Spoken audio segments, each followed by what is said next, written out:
정당 해산이라는 것은 국민들을 불신했을 때, 국민들이 잘 모르고 잘못 투표를 할까를 우려해서 국가가 나서서 해산하는 거거든요. 예. 이제는 그 판결문 보면 국민들이 유권자라서 이제 다 판단하고 있다. 예. 그렇기 때문에 국가가 나서서 굳이 해산시킬 필요 없다는 겁니다. 이미 유권자 그 정도 수준이 되어 있고 그렇죠. 유권자가 외면하면 그 정당은 소멸될 것이다. 그렇죠. 그게 민주주의 작동 원리 아니겠습니까? 예.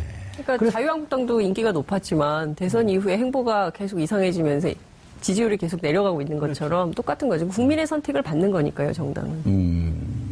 박상규 후보는 뭐 특별한 문제는 없나요? 오히려 지금까지는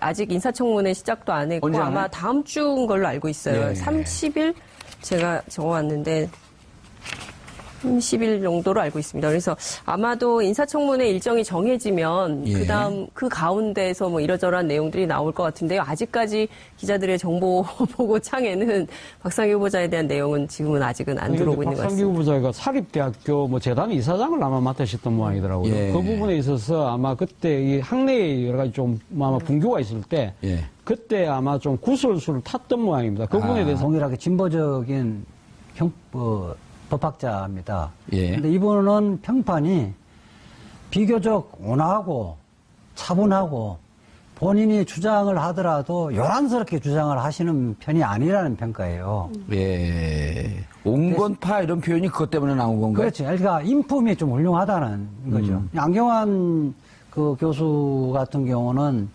조금 자유주의자적인 약간 경향이 로맨티스트 있고, 뭐 그렇죠. 이런, 예. 예, 그렇게 하고 수필도 쓰고 문학도 좋아하고 이런 건데 네, 이분은 법과 관련된 문제만 주로 이제 글을 쓰시고 말도 좀 정제된 표현을 쓰고 글도 정제된 표현을 많이 쓰셨더라고요. 대체적으로 저희들도 세대가 좀 차이 나니까 민변의 선후배들 그 단톡방에서 의견을 물어보니까 어쨌든 문재인 정부의 검찰 개혁 문제라든지 이런 부분에 대해 비교적 코드들은 남았고 좀 일관되게 삶을 살아오신 분이라는 평가가 지배적이에요. 그래서 대체로 좀 법무부 장관은 좀 무난하겠다. 네. 그리고 이분이 통합진보당 해산에 대해서도 또 비판한 글이 그 화제예요. 아니 뭐 건전한 상식을 가진 교수라면 당연히 비판해야죠. 예. 아유, 죄송합니다. 제가 차재현 교수한테 물으려고 그러는 것을. 통합진보당 해산